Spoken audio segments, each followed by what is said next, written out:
ಇಲ್ಲ. ಈಗ ರೆಡಿ ಆಯಿತು ಪಾಯಸ. ಯಾರಿಗಾದ್ರೂ ಬೇಕಂದರೆ ಒಂಥರ ಚೆನ್ನಾಗಿಯೇ ಮಾಡಿ ಹಾಕಿದ್ದೇನೆ, ನೀಟಾಗಿ ರೆಸಿಪಿ ಥರ. ಬೇಕಂದರೆ ನೀಟಾಗಿ ನೋಡಿ ಮಾವಿನ ಹಣ್ಣು ಈಗೊಂದು ವಿಡಿಯೋದಲ್ಲಿ ತೋರಿಸಿದ್ದೆ ನಾನು, ಹಿಂದ್ಗಡೆ ವಿಡಿಯೋದಲ್ಲಿ.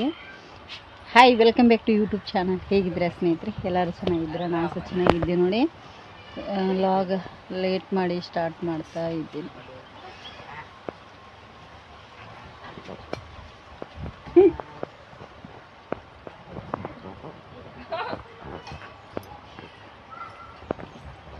ಜೂಮ್ ಆಗ್ತಾ ಇಲ್ಲ, ಜೂಮ್ ಮಾಡಿದರೆ.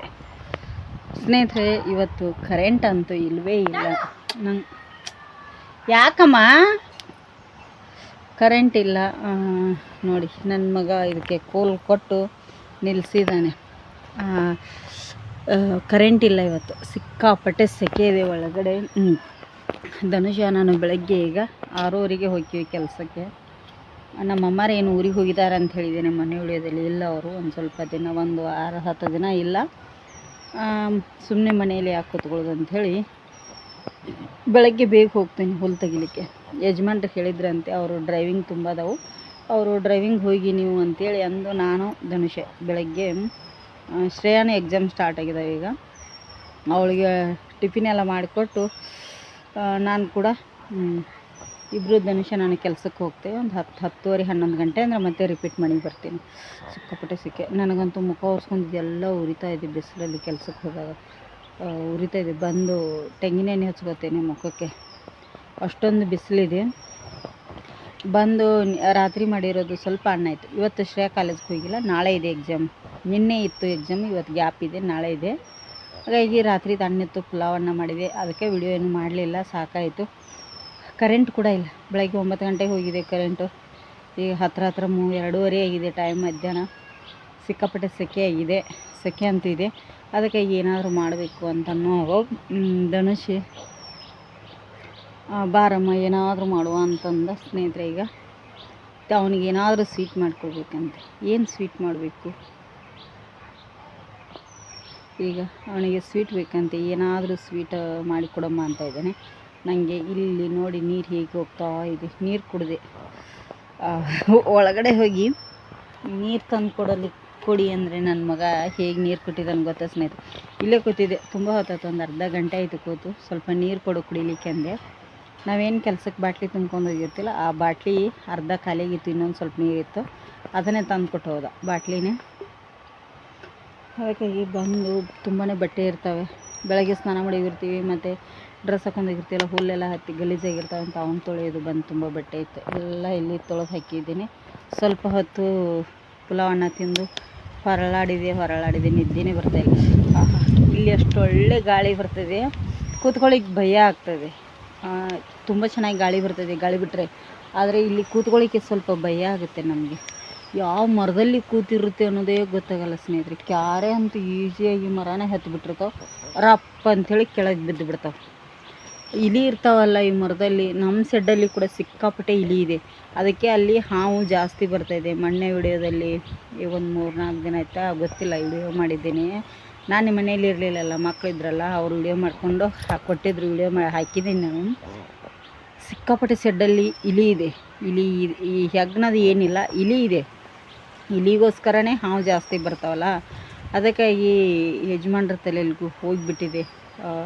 ಬೇಡ. ಮತ್ತು ಅದರಿಂದ ನಮಗೂ ಎಫೆಕ್ಟ್ ಆಗ್ತಾ ಉಂಟು. ಯಾಕೆ ಅಂತಂದರೆ, ಹಿಂದುಗಡೆ ರೂಮ್ ಉಂಟಲ್ಲ ನಮ್ಮದು, ಬಟ್ಟೆ ಹಾಕ್ತೀವಿ ನೋಡಿ, ಮನೆ ಒಳಗಡೆ ಶೆಡ್ ಇದೆಯಲ್ಲ ಹಿಂದುಗಡೆ, ಅಲ್ಲಿ ಇಲಿ ಬಂದು ಬಟ್ಟೆಗಳನ್ನು ಕಡಿತಾ ಇದ್ದಾವೆ. ನಮಗಿಂತ ಜಾಸ್ತಿ ನಮ್ಮ ಯಜಮಾನ್ರ ಬಟ್ಟೆನೇ ಕಡಿದ್ಬಿಟ್ಟಿದೆ. ಒಳ್ಳೊಳ್ಳೆ ಪ್ಯಾಂಟು ಮತ್ತು ಶರ್ಟ್ ಅದು.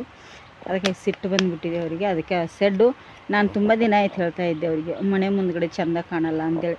ಆದರೆ ನಮಗೂ ಸ್ವಲ್ಪ ಫೈನಾನ್ಸಿಯಲಿ ಪ್ರಾಬ್ಲಮ್ ತುಂಬಾ ಇದೆ. ಅದರಲ್ಲಿ ಅದೊಂದು ಪ್ರಾಬ್ಲಮ್ ಅಂಥೇಳಿ ನಾನು ಕೂಡ ಸ್ವಲ್ಪ ಸೈಲೆಂಟಾಗಿದೆ, ಪರವಾಗಿಲ್ಲ ಅಂಥೇಳಿ. ಎಷ್ಟೇ ಮತ್ತು ಮಳೆಗಾಲದಲ್ಲಿ ತುಂಬ ನೀರು ಬೀಳ್ತಾ ಉಂಟು ಅದರೊಳಗಡೆ. ಅದಕ್ಕಾಗಿ ಬೇಡ ಅಂಥೇಳಿ ಸೆಡ್ಡನ್ನು ಹಾಕಬೇಕಂಥೇಳಿ ಅಂದ್ಕೊಂಡೀವಿ. ಆದರೆ ಈಗ ಆಚೆ ಈಚೆ ಸ್ವಲ್ಪ ಅಮೌಂಟನ್ನು ಒಂದು 20,000 ಏನೋ ಯಾರ ಹತ್ರನೋ ಕೇಳಿದ್ದಾರೆ, ಒಂದು 2 ಕಡೆ ಕೊಡ್ತೇವೆ ಅಂತ ಹೇಳಿದಾರಂತೆ. ಆದರೆ ಈಗ ಸೆಡ್ ತೆಗೆದು ರೂಮ್ ಕಟ್ಲಿಕ್ಕೆ ಸ್ಟಾರ್ಟ್ ಮಾಡಬೇಕಂದ್ರೆ ನೀರಿಲ್ಲ, ಮತ್ತು ಗೋಡೆಗೆ ನೀರು ಹಾಕಬೇಕಲ್ಲ, ಅದಕ್ಕಾಗಿ ನೀರಿಲ್ಲ. ಇರುವೆ ಬೀಳ್ತಾ ಉಂಟು ಮರದಾಗಿನೂ, ಗಾಳಿ ಬಿಟ್ಟರೆ ಇರುವೆ ಬೀಳ್ತಾ ಉಂಟು ಮರದಾಗಿನ. ನೀರಿಲ್ಲ, ನೀರಿನ ಪ್ರಾಬ್ಲಮ್ ನೋಡಿ. ಏನಾದರೂ ಮಾಡ್ಲಿಕ್ಕೆ ಹೋದರೆ ಈ ಥರ ಆಗುತ್ತೆ ನಮ್ಮದು. ಹಣೆ ಬರಹಣೆ ಸರಿ ಇಲ್ಲ, ಏನು ಮಾಡೋದು ಸ್ನೇಹಿತೆ. ಅದಕ್ಕಾಗಿ ಈಗ ಅದನ್ನು ಹಾಗೆ ಬಿಟ್ಟಿದ್ದೇವೆ. ಅದೇ ಯಜಮಾನ್ರು ಹೇಳಿದರು, ಇವತ್ತು ಸಾಯಂಕಾಲ ಹೋಗಿ ಸ್ವಲ್ಪ ಹೊಯ್ಗೆ ಮತ್ತು ಆಲೂ ಬ್ಲಾಕ್ ಕೇಳಿ ಬರುವ ಅಂಥೇಳಿ. ಆಯ್ತು ಅಂತ ಹೇಳಿದೆ. ಅವರು ಕೂಡ ಈಗ ಡ್ರೈವಿಂಗ್ ಹೋಗಿದ್ದಾರೆ. ಇಲ್ಲ ಏನು ಮಾಡೋದು, ಈ ಥರ ಬಡವರ ಜೀವನ. ಇತ್ತೀಚೆಗೆ ಒಂದೊಂದು ಸಿಕ್ಕಾಪಟ್ಟೆ ಬೇಜಾರಾಗುತ್ತೆ. ಮೊನ್ನೆ ಒಂದು ದಿನ ಸಿಕ್ಕಾಪಟ್ಟೆ ನಾನು ಒಬ್ಬಳೇ ಕೂತು ಹತ್ಬಿಟ್ಟಿದ್ದೀನಿ. ಹೇಳೋದಕ್ಕಾಗಲ್ಲ, ಆದರೂ ಬರುತ್ತೆ, ಪರವಾಗಿಲ್ಲ. ಮನುಷ್ಯನಿಗೆ ಬರೋದೆ ಮರಕ್ಕೆ ಬರುತ್ತಾ ಕಷ್ಟ? ಮನುಷ್ಯನಿಗೆ ಬರಬೇಕಲ್ಲ. ಕಷ್ಟ ಬಂದಾಗಲೇ ಜೀವನ ಅರ್ಥ ಆಗೋದು. ಅದಕ್ಕಾಗಿಯೇ ಇದು ಮಾಡ್ತಾಯಿದ್ದೀವಿ ನಾವು ಕೂಡ. ಆದರೂ ಇನ್ನೊಂದು ಏನು ಗೊತ್ತಾ ಸ್ನೇಹಿತರೆ, ಎಷ್ಟೇ ಕಷ್ಟ ಬಂದರೂ ಸಂಬಂಧಿಕರ ಕಡೆ ಅಂತ ಹೆಲ್ಪ್ ಯಾವತ್ತೂ ತೊಗೊಳಿಕ್ಕೆ ಹೋಗ್ಬೇಡಿ. ಒಂದು ಪೈಸೆನ ಹೆಲ್ಪ್ ತೊಗೊಳಿಕ್ಕೆ ಹೋಗ್ಬೇಡಿ. ಬೇರೆಯವ್ರ ಹತ್ರ ಹೆಲ್ಪ್ ತೊಗೊಂಡ್ರೆ ಒಳ್ಳೇದಂತೆ. ನಾವು ಸಂಬಂಧಿಕರಂತ ಸ್ಟಾರ್ಟಿಂಗಿಗೆ ಮನೆ ಕಟ್ಟೋ ಹೆಲ್ಪ್ ತೊಗೊಂಡು ಸಿಕ್ಕಾಪಟ್ಟೆ ನೋವು ಉಂಡು ಸಾಕಾಗಿ ಹೋಗಿದೆ. ಇನ್ನು ಮುಂದೆ ಯಾರ್ದು ಹೆಲ್ಪ್ ಬೇಡ ಅಂಥೇಳಿ ಗಂಡ ಹೆಂಡತಿ ಧೈರ್ಯ ಮಾಡಿ ಮುಂದೆ ಸಾಕ್ತಾಯಿದ್ದೀವಿ ಅಷ್ಟೇ. ಹಾಗಾಗಿ ಈಗ ಏನಾದರೂ ಮಗನಿಗೆ ಸ್ವೀಟ್ ಮಾಡಿಕೊಡ್ತೀನಿ, ಹೋಗ್ತೀನಿ ಒಳಗಡೆ. ಅವನಿಗೆ ಅವನು ಸ್ವೀಟ್ ತಿನ್ನಲ್ಲ, ಆದರೂ ಯಾಕೋ ಸ್ವೀಟ್ ಮಾಡಮ್ಮ ಅಂತ. ಅವನು ಸ್ವೀಟ್ ತಿನ್ನಲ್ಲ, ನಾನು ತಿನ್ನಲ್ಲ. ಶ್ರೇಯ ಅವ್ರ ಪಾಪ ಎರಡೇ ಜನ ತಿನ್ನೋದು ಸ್ವೀಟ್. ಅವರು ಕಮ್ಮಿ ಮಾಡಿದ್ದಾರೆ ಈ ಸ್ವೀಟ್. ಅದಕ್ಕೆ ನಾನು ಸ್ವೀಟ್ ಯಾವುದು ಜಾಸ್ತಿ ಮಾಡಲ್ಲ.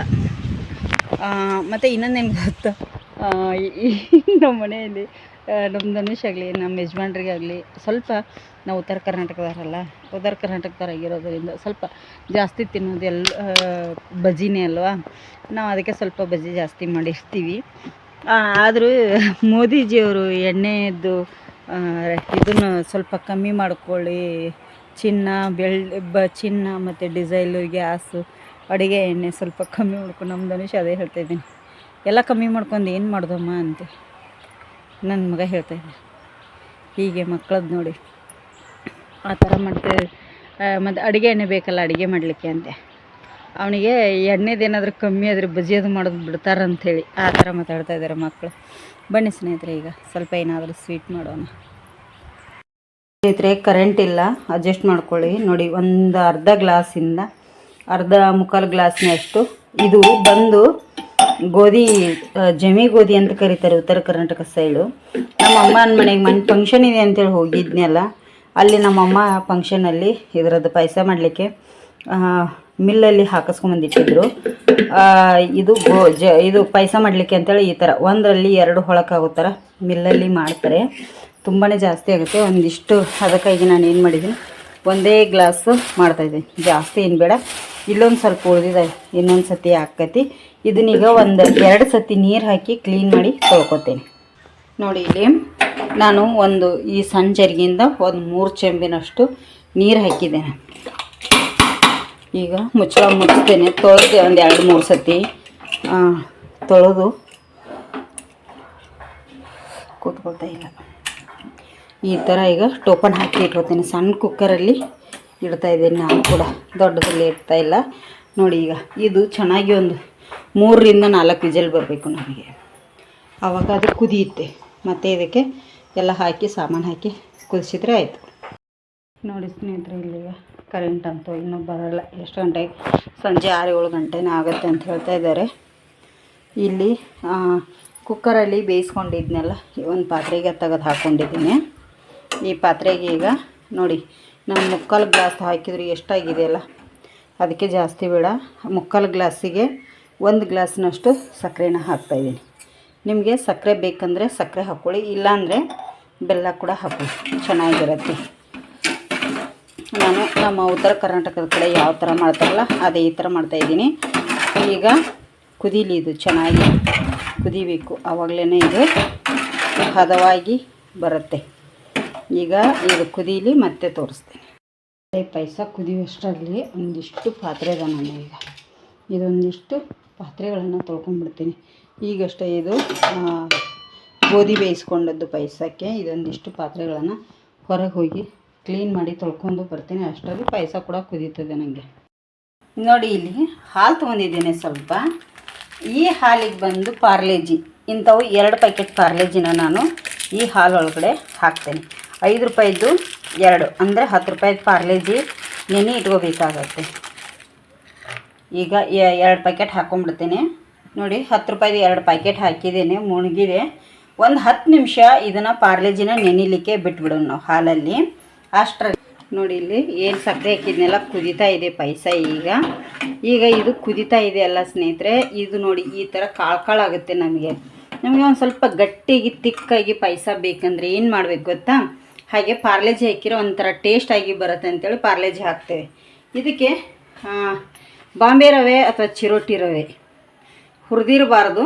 ಹಾಗೆ ಒಂದು ಗಂಟಾಗಲ್ ಹಾಗೆ ನೋಡ್ಕೊಳ್ಳಿ. ನಿಮ್ಗೆ ಏನಾದರೂ ಗಂಟು ಆಗುತ್ತೆ ಅನಿಸಿದರೆ ಹಾಲು ಅಥವಾ ನೀರಲ್ಲಿ ಕಲಿಸಿಬಿಟ್ಟು ಹಾಕ್ಕೊಳ್ಳಿ. ಗಂಟು ಆಗಬಾರ್ದು ಯಾವುದೇ ಕಾರಣಕ್ಕೂ. ಇದು ತಿಕ್ಕಾಗಿ ಚೆನ್ನಾಗಿ ಬರುತ್ತೆ. ಕುದಿಯುವಾಗಲೇ ಸಕ್ಕರೆ ಹಾಕಿ ಕುದೀತೀವಿ ನೋಡಿ. ನಾನಿಲ್ಲಿ 2 ಟೇಬಲ್ ಸ್ಪೂನ್ ಅಷ್ಟು ಹಾಕ್ತಾಯಿದ್ದೀನಿ, ಸಾಕು ಇಷ್ಟು. ಅದಕ್ಕಾಗಿ 1 ಟೇಬಲ್ ಸ್ಪೂನ್ ಹಾಕಿ ತಿರುಗಿಸಿದೆ, ಗಂಟಾಗಲಿ ಬಿಡಲಿ ಅಂಥೇಳಿ. ಈಗ ಮತ್ತೆ ತಿರುಗಿಸ್ತಾ ಇದ್ದೀನಿ. ಇದು ಅಂದರೆ ಕಾಳು ನಮಗೆ ಸಿಗಲ್ಲ ಸ್ನೇಹಿತರೆ. ತುಂಬಾ ಚೆನ್ನಾಗಿ ಬರುತ್ತೆ ಪಾಯಸ. ಇದು ನಾವು ಹೀಗೆ ಮಾಡ್ತೇವೆ ಉತ್ತರ ಕರ್ನಾಟಕದವರು. ನಾವು ಇಲ್ಲಿ ಸಕ್ಕರೆ ಹಾಕಿದ್ದೀನಲ್ಲ, ಸಕ್ಕರೆ ಬೇಡ ಅಂದರೆ ನೀವು ಬೆಲ್ಲ ಕೂಡ ಹಾಕ್ಕೋಬೋದು. ನೋಡಿ ಈಗ ನಾನೆಲ್ಲ ಮಿಕ್ಸ್ ಮಾಡಿದ್ದೇನೆ. ನೋಡಿ ಎಷ್ಟು ಗಟ್ಟಿ ಇದೇ. ಕಾಳು ಅನ್ನಿಸ್ತಾ ಇತ್ತಲ್ಲ ರವೆ ಹಾಕೋಕ್ಕಿಂತ ಮುಂಚೆ. ರವೆನೂ ಜಾಸ್ತಿ ಹಾಕ್ಕೊಳ್ಳಿಕ್ಕೆ ಹೋಗಬೇಡಿ. 1/4 kgಗೆ 2 ರಿಂದ 3 ಟೇಬಲ್ ಸ್ಪೂನ್ ಅಷ್ಟು ಹಾಕ್ಕೊಳ್ಳಿ, ಚೆನ್ನಾಗಿರುತ್ತೆ. ಜಾಸ್ತಿ ಏನು ಬೇಡ. ಹಾಗಾಗಿ ಜಾಸ್ತಿ ಹಾಕಿಬಿಟ್ರೆ ಏನಾಗುತ್ತೆ, ಪಾಯಸ ಅನಿಸಲ್ಲ, ಅದೊಂಥರ ಇದು ಬೇರೆನೇ ಅನಿಸುತ್ತೆ. ಇದು ಇನ್ನೊಂದು 5 ನಿಮಿಷ ಅಥವಾ 3 ನಿಮಿಷ ಸ್ಲೋ ಉರಿಯಲ್ಲಿ ಕುದಿಸ್ಕೊಳ್ಳಿ. ಸಕ್ಕರೆ ಹಾಕಿರೋದ್ರಿಂದ ತಳ ಹಿಡಿ ಚಾನ್ಸ್ ಇರುತ್ತೆ. ಇಷ್ಟು ಸ್ಲೋ ಉರಿಯಲ್ಲಿ ಬಿಡ್ತೇನೆ. ಈಗ ನೋಡಿ ಇಲ್ಲಿ ಒಂದು 10 ನಿಮಿಷ ಆದಮೇಲೆ ಇದನ್ನು ತಿರುಗಿಸ್ಕೊಳ್ಳೋಣ. ಇದು ಪಾರ್ಲೇಜಿ ಎಲ್ಲ ನೆನೆದಿರಬೇಕು, ಎಲ್ಲಿ ಗಂಟು ಇರಬಾರ್ದು. ಯಾಕಂದರೆ ಹಾಗೆ ಉಳಿದು ಬಿಡುತ್ತೆ. ಇದು ಡೈರೆಕ್ಟ ನಾವು ಪಾಯಸಕ್ಕೆ ಹಾಕಿಬಿಟ್ರೆ ಹಾಗೆ ಉಳಿಯುತ್ತೆ. ಈ ಥರ ಸ್ಪೂನಿಂದ ಮಾಡ್ಕೊಳ್ಳಿ ಎಲ್ಲವನ್ನು. ನೋಡಿ ಈಗ ಈ ಥರ ಆಗಿದೆ. ಈಗ ಇದನ್ನೀಗ ನಾನು ಪಾಯಸಕ್ಕೆ ಹಾಕಿಬಿಡ್ತೀನಿ. ನೋಡಿ ರವೆ ಹಾಕಿದ ಮೇಲೆ ಚೆನ್ನಾಗಿ ಕುದೀತಾ ಇದೆ. ರವೆ ಹಾಕೋ ಕಾರಣ ಏನು ಗೊತ್ತಾ ಸ್ನೇಹಿತರೆ, ಕಾಳು ಅನ್ನೋಕ್ಕಿಂತ ಒಂಥರ ಜಿಗಿ ಆಗುತ್ತೆ. ನೋಡಿ ನಮಗೆ ಕೈಗೆ ನಾವು ತಿನ್ನುವಾಗ ಕೈಗೆ ಹತ್ತಿರುತ್ತೆ. ಅದನ್ನು ಸಣ್ಣ ಮಕ್ಕಳಿಗೆ ನೆಕ್ತಾ ಇರ್ತೀವಿ ನೋಡಿ, ಆ ಥರ ಆಗಬೇಕಂದ್ರೆ ಬಾಂಬೆ ರವೆನ ಹಾಕ್ಕೊಳ್ಳಿ. ಈಗ ಕುದ್ದಿದೆ ನೋಡಿ, ಇಲ್ಲಿ ಸಿಡಿಯುತ್ತೆ. ಈಗ ಅಷ್ಟು ಪಾರ್ಲೇಜಿನ ಹಾಕಿನಿ. ಇದರೊಟ್ಟಿಗೆ ಮಿಕ್ಸ್ ಮಾಡ್ಕೊಳ್ಳಿ. ಈಗ ಇದರೊಳಗಡೆ ನೀವು ತುಪ್ಪ, ಗೋಡಂಬಿ ಅದು ಹುರಿದು ತುಪ್ಪದಲ್ಲಿ ಗೋಡಂಬಿ, ಒಣ ದ್ರಾಕ್ಷಿ ಹುರಿದು ಹಾಕ್ಕೋಬೋದು. ಉತ್ತೊತ್ತಿಯಲ್ಲಿ ನಮ್ಮ ಮನೆಯಲ್ಲಿ ತಿನ್ನೋದಿಲ್ಲ, ಆ ಥರ ಎಲ್ಲ ಹಾಕಿಬಿಟ್ರೆ ಯಾರೂ ಮುಟ್ಟೋದಿಲ್ಲ. ದ್ರಾಕ್ಷಿ ಹಾಕಿದರೆ ಹುಳಿ ಆಗುತ್ತೆ ಪಾಯಸಕ್ಕೆ ಅಂಥೇಳಿ ನಾನು ಹಾಕೋದು ಸ್ವಲ್ಪ ಕಮ್ಮಿನೇ ಸ್ನೇಹಿತರೆ. ನೋಡಿ ಈಗ ಯಾವ ಥರ ಅನ್ನಿಸ್ತಾ ಇದೆ ನಿಮಗೆ ಪಾಯಸ. ಇದಕ್ಕಿನ್ನೂ ನಾನು ಹಾಲು ಸೇರಿಸಿಲ್ಲ, ಹಾಲು ಹಾಕಬೇಕಷ್ಟೇ. 1 ನಿಮಿಷ ಇದು ಹಾಲು ಪಾರ್ಲೇಜಿ ಹಾಕಿದ ಮೇಲೆ ಕುದೀಲಿ ಅಂಥೇಳಿ ಬಿಟ್ಟಿದ್ದೇನೆ. ನೋಡಿ ಈಗ ಪಾರ್ಲೇಜಿ ರವೆ ಎಲ್ಲ ಹಾಕಿದ ಮೇಲೆ ಎಷ್ಟು ಚೆನ್ನಾಗಿ ಗಟ್ಟಿಯಾಗಿ ಬಂತಲ್ಲ. ನೀವು ಹೀಗೇನು ಇಷ್ಟನ್ನು ತಿನ್ಬೋದು. ಇದಕ್ಕೆ ಏಲಕ್ಕಿ ಹಾಕಿ ನಿಮಗೆ ತುಪ್ಪದಲ್ಲಿ ಬೇಕಾಗಿರುವಂಥ ಪದಾರ್ಥ ಹಾಕಿ ಹುರಿದು ಹಾಕೊಂಡು ತಿನ್ಬೋದು. ಇದು ಆರಿದ ಮೇಲೆ ತುಂಬಾ ಗಟ್ಟಿ ಆಗುತ್ತೆ. ನಾನು ಇದಕ್ಕೆ ಸ್ವಲ್ಪ ಒಂದು ಅರ್ಧ ಲೀಟ್ರ್ ಹಾಲನ್ನು ಸೇರಿಸ್ತೇನೆ. ಇಲ್ಲಿ ನೋಡಿ ಅರ್ಧ ಲೀಟ್ರ್ ಹಾಲು ಸೇರಿಸ್ತೇನೆ. ಈಗ ಇದನ್ನು ಮಿಕ್ಸ್ ಮಾಡ್ಕೊಂಡ್ಬಿಡ್ತೇನೆ ಚೆನ್ನಾಗಿ. ನೋಡೋಣ ಸ್ನೇಹಿತರೆ ಯಾವ ಥರ ಬರುತ್ತೆ ಅಂಥೇಳಿ. ಇದು ಚೆನ್ನಾಗಿ ಈಗ ಇದರೊಟ್ಟಿಗೆ ಮಿಕ್ಸ್ ಆಗಬೇಕು. ನೋಡಿ ಎಷ್ಟು ಮಿದು ಆಯ್ತಲ್ಲ ಹಾಲು ಹಾಕಿದ ಮೇಲೆ. ನೋಡಿ ಅರ್ಧ ಲೀಟ್ರ್ ಹಾಲು ಹಾಕಿದ ಮೇಲೆ ಇಷ್ಟು ಮಿದು ಆಯಿತು. ಇನ್ನು ಒಂದು 3 ನಿಮಿಷ ಕುದಿಸ್ಕೊಂಡ್ರೆ ಸಾಕು ನಮಗೆ. ನಾನು ಏಲಕ್ಕಿ ಹುಡಿ ಮಾತ್ರ ಹಾಕೋತೇನೆ, ಏನೂ ಹಾಕಲ್ಲ. ಯಾಕಂದ್ರೆ ನಮ್ಮ ಮನೇಲಿ ತಿನ್ನಲ್ಲ ಅನ್ನೋದು ಗೊತ್ತೇ ಇದೆ ನಿಮಗೆ. ಅದಕ್ಕಾಗಿ ಇದು ಚೆನ್ನಾಗಿ ಕುದೀಲಿ. ಅಷ್ಟರಲ್ಲಿ ನಾನು ಏಲಕ್ಕಿನ ಹುಡಿ ಮಾಡ್ಕೊಂಬಿಡ್ತೇನೆ. ನೋಡಿ ಪಾಯಸ ಅಂತೂ ಕುದೀತಾ ಇದೆ ಸ್ನೇಹಿತರೆ. ಎಷ್ಟು ಚೆನ್ನಾಗಿ ತಿಕ್ಕಾಗಿ ಬಂದಿದೆಯಲ್ಲ. ಮದುವೆ ಮನೆಯಲ್ಲಿ ಯಾವ ಥರ ಮಾಡ್ತಾರೆ ನೋಡಿ, ಹಾಗೆ ತುಂಬಾ ಚೆನ್ನಾಗಿದೆ. ನಮ್ಮ ಉತ್ತರ ಕರ್ನಾಟಕ ಸೈಡು ಇದೇ ಥರ ಮಾಡ್ತಾರೆ ನಮ್ಮಮ್ಮ ಬಂದು. ಈಗ ಇದು ಕುದೀತಾ ಇದೆಯಲ್ಲ, ಈಗ ಕುದಿಯುವಾಗ ಇದಕ್ಕೆ ಏಲಕ್ಕಿ ಪುಡಿನ ಹಾಕ್ತಾನೆ. ಏಲಕ್ಕಿ ಪುಡಿ ಒಟ್ಟಿಗೆ ಸ್ವಲ್ಪ ಸಕ್ಕರೆನ ಬೆರೆಸಿದ್ನಿ ಬೇಗ ಸಣ್ಣಾಗಲಿ ಅಂಥೇಳಿ. ನೋಡಿ ಈಗ ಇದನ್ನೆಲ್ಲವನ್ನು ಕುದಿಯುವಾಗಲೇ ಮಿಕ್ಸ್ ಮಾಡ್ಕೊಂಡ್ಬಿಡಿ, ಚೆನ್ನಾಗಿರುತ್ತೆ. ಯಾವಾಗಲೇ ಹೇಳಿದಾಗೆ ಯಾರಿಗಾದರೂ ಗೋಡಂಬಿ, ಒಣ ದ್ರಾಕ್ಷಿ, ಖರ್ಜೂರ ಅಲ್ಲ ಸಾರಿ, ಉತ್ತರ ಕರ್ನಾಟಕ ಸೈಡು ಜಾಜಿಕಾಯಿ ಅಂತ ಕರಿತೀವಿ ನೋಡಿ, ಅದನ್ನ ತುಂಬಾ ಹಾಕ್ತಾರೆ. ಅಂದರೆ ಓವರಾಗಿ ಹಾಕಲ್ಲ, ಸ್ವಲ್ಪ ಎಲ್ಲರೂ ಹಾಕ್ತಾರೆ, ಆಲ್ಮೋಸ್ಟ್ ಟೇಸ್ಟಾಗಿ ಬರುತ್ತೆ ಅಂಥೇಳಿ. ನಮ್ಮ ಮನೆಯಲ್ಲಿ ಆ ಥರ ಹಾಕಿದರೆ ಯಾರೂ ತಿನ್ನಲ್ಲ, ಅದಕ್ಕಾಗಿ ಸ್ನೇಹಿತರೆ ನಾನು ಹಾಕಿಲ್ಲ. ಈಗ ರೆಡಿ ಆಯಿತು ಪಾಯಸ. ಯಾರಿಗಾದ್ರೂ ಬೇಕಂದರೆ ಒಂಥರ ಚೆನ್ನಾಗಿಯೇ ಮಾಡಿ ಹಾಕಿದ್ದೀನಿ, ನೀಟಾಗಿ ರೆಸಿಪಿ ಥರ. ಬೇಕಂದರೆ ನೀಟಾಗಿ ರೆಸಿಪಿ ಥರ ಮಾಡಿ ಹಾಕ್ತೀನಿ. ಈ ಥರ ಬೇಕಂದರೆ ಈಗ ನೋಡಿ ನಮ್ಮದು ಪಾಯಸ ರೆಡಿ ಆಯಿತು. ನಾನು ತುಂಬ ದಿನ ಆಯ್ತು ಏನೂ ಸ್ವೀಟ್ ಮಾಡಿರಲಿಲ್ಲ. ಮಕ್ಕಳಿಗೆ ಮಾಡು ಅಂತ ಇದ್ದರು. ಆಲ್ರೆಡಿ ನನ್ನ ಮಗನ ಕೆಲಸ ಸ್ಟಾರ್ಟ್ ಆಗಿದೆ. ಅಲ್ಲಿ ಮಳೆ ಬರೋ ಥರ ಆಗಿದೆ, ಜೋರಾಗಿ ಎಲ್ಲ ಕಡೆ ಸಿಡಿಯುತ್ತಾ ಇದ್ದೀನಿ, ಎಲ್ಲ ಕಡೆ ಸಿಡಿತಾ ಇದೆ. ಈಗ ಇದನ್ನು ಗ್ಯಾಸನ್ನು ಕೂಡ ನಾನು ಆಫ್ ಮಾಡ್ಕೊಂಡ್ಬಿಡ್ತೀನಿ ಸ್ನೇಹಿತರೆ, ಇಲ್ಲಾಂದರೆ ತುಂಬ ಈದಾಗಿಬಿಡುತ್ತೆ. ತುಂಬಾ ಕುದ್ದಿದೆ ಆಲ್ರೆಡಿ, ಸಾಕು ಇಷ್ಟು. ನೋಡಿ ಎಷ್ಟು ತಿಕ್ಕಾಗಿದೆ. ನಾನೇನು ಇದೇನು ಸರ್ವ್ ಮಾಡೋದು ಏನೂ ತೋರಿಸಲ್ಲ. ಈಗ ನಿಮ್ಗೆ ಗೊತ್ತಾಗಿದೆ ಅಂತ ಅನ್ಕೋತೀನಿ. ಇನ್ನೂ ಗಟ್ಟಿ ಆಗುತ್ತೆ ಇದು ಆರಿದ ಮೇಲೆ, ಆದರೆ ಸಾಕು ಇಷ್ಟು. ಪಾರ್ಲೇಜಿ ಬಿಸ್ಕೆಟು ಮತ್ತು ಹಾಗೆ ನಾನು ಇಲ್ಲಿ ಬಾಂಬೆ ರವೆನ ಮಿಕ್ಸ್ ಮಾಡಿದ್ದೀನಿ. ಇಲ್ಲ, ಚಿರೋಟಿ ಬಾಂಬೆ ರವೆ ಹಾಕಿರೋದು. ಹಾಗಾಗಿ ನೋಡಿ ತುಂಬಾ ಚೆನ್ನಾಗಿರುತ್ತೆ. ಯಾರಿಗಾದರೂ ಇಷ್ಟ ಆದರೆ ಮಾಡ್ಕೊಳ್ಳಿ ಸ್ನೇಹಿತರೆ, ತುಂಬ ಚೆನ್ನಾಗಿರುತ್ತೆ ಟೇಸ್ಟಿಯಾಗಿ. ಮಳೆ ಬರೋ ಥರ ಆಗಿದೆ. ರಾತ್ರಿಗೆ ಏನೂ ಮಾಡಲ್ಲ ನಾನು, ಅಡುಗೆ ಅನ್ನ ಒಂದು ಮಾಡ್ಕೊಂಬಿಡ್ತೀನಿ, ಬೇರೆ ಏನೂ ಮಾಡಲ್ಲ. ಅನ್ನ ಒಂದು ಮಾಡ್ತೀನಿ, ಒಟ್ಟಿಗೆ ಅನ್ನ ಮಾಡಿ ಒಗ್ಗರಣೆ ಹಾಕೊಂಡಿದ್ದಾರೆ. ಅನ್ನ ಮಾಡಿ ಒಂದು ಒಗ್ಗರಣೆ ಕೊಟ್ಟರೆ ಆಯಿತು. ಈಗ ನೋಡಿ ಇಲ್ಲಿ ಎಲ್ಲ ಬಟ್ಟೆ ಮ್ಯಾಟ್ಗಳನ್ನು ತೊಳೆದು ಹಾಕಿದ್ದೆ. ಮ್ಯಾಟು ಬಟ್ಟೆ ಎಲ್ಲ ತಂದಿಟ್ಟಿದ್ದಾನೆ ಮಗ ಆಲ್ರೆಡಿ. ಕರೆಂಟ್ ಬಂತು ಶ್ರೇಯ, ಒಳ್ಳೇದಾಯಿತು ನೋಡಿ, ಕರೆಂಟ್ ಬಂತು. ಒಟ್ಟು ಚಾರ್ಜ್ ಇಲ್ಲ ನನ್ನ ಫೋನಲ್ಲಿ, ಅಂತೂ ಚಾರ್ಜೇ ಇಲ್ಲ. ಆಲ್ರೆಡಿ ಚಾರ್ಜ್ಗೆ ಹಾಕ್ತೇನೆ ಮೊದಲಿಗೆ, ನಿಮಗೆ ಮತ್ತೆ ಸಿಗ್ತೇನೆ. ನಮ್ಮ ಸರ್ ಇಲ್ಲಿ ದೀಪ ಹಚ್ತಾ ಇದ್ದಾರೆ ಸ್ನೇಹಿತರೆ, ಇವರು ದೀಪ ಹಚ್ತಾ ಇದ್ದಾರೆ. ನಾನಿಲ್ಲಿ ಹಾಗೆ ಬಂದು ಅನ್ನಕ್ಕೆ ಒಗ್ಗರಣೆ ಹಾಕಿದ್ರು ಆಯ್ತು ಅಂಥೇಳಿ ನಮ್ಮಮ್ಮರ ಮನೆಗೆ ಹೋಗ್ತಾ ಇದ್ದೀನಿ. ನೋಡಿ ಎಷ್ಟು ಗಟ್ಟಿ ಆಯ್ತು ನೋಡಿ ಪಾಯಸ ಇದು. ಆವಾಗಲೇ ಎಷ್ಟು ನೀರು ಥರ ಇತ್ತಲ್ಲ, ಮಿದುವಾಗಿ. ಈಗ ಅವ್ರಿಗೆ ಒಂದು ಸ್ವಲ್ಪ ಹೋಗಿ ಕೊಟ್ಟು ಮಾತಾಡ್ಕೊಂಡು ಬರ್ತೇನೆ. ಬಂದ ಮೇಲೇ ಅನ್ನ ಒಗ್ಗರಣೆ ಹಚ್ಚಬೇಕಾ ಏನು ಮಾಡಬೇಕಾ ನೋಡ್ತೇನೆ. ಎಲ್ರಿಗೂ ಹಸು ಇಲ್ಲ ಅಂತ ಇದ್ದಾರೆ, ಪಾಯಸ ತಿಂತೇನೆ ಅಂದರೆ ಹಾಗೆ, ಇಲ್ಲಾಂದರೆ ಹೀಗೆ. ಈಗ ಹೋಗಿ ಬರ್ತೇನೆ ಮೊದಲಿಗೆ. ನೋಡಿ ಇಲ್ಲಿ ಅನ್ನದ್ದು ಒಗ್ಗರಣೆ ಹಾಕಿದ್ದೇನೆ, ಹಾಗೆ ಇಲ್ಲಿ ಪಾಯಸ ಕೂಡ ಇದೆ. ರಾತ್ರಿ ಊಟಕ್ಕೆ ಇಷ್ಟು ನೋಡಿ ಎಷ್ಟು ಗಟ್ಟಿಯಾಗಿದೆ ನೋಡಿ. ಈಗ ನೋಡಿ ಎಷ್ಟು ಗಟ್ಟಿಯಾಗಿದೆ. ಹಾಗಾಗಿ ಈಗ ಊಟಕ್ಕೆ ಕೊಟ್ಬಿಡ್ತೇನೆ ಎಲ್ಲರಿಗೂ. ಇವತ್ತಿನ ವಿಡಿಯೋ ಎಷ್ಟಾಗಿದೆ ಒಂದು ಲೈಕ್ ಮಾಡಿ, ಶೇರ್ ಮಾಡಿ, ಕಮೆಂಟ್ ಮಾಡಿ. ಹೊಸದಾಗಿ ಯಾರೆಲ್ಲ ನಮ್ಮ ಚಾನಲ್ ನೋಡತ್ತಿರಲ್ಲ ಪ್ಲೀಸ್ ಸಬ್ಸ್ಕ್ರೈಬ್ ಮಾಡ್ಕೊಂಡು ನೋಡಿ. ಮುಂದಿನ ವಿಡಿಯೋದಲ್ಲಿ ಮತ್ತೆ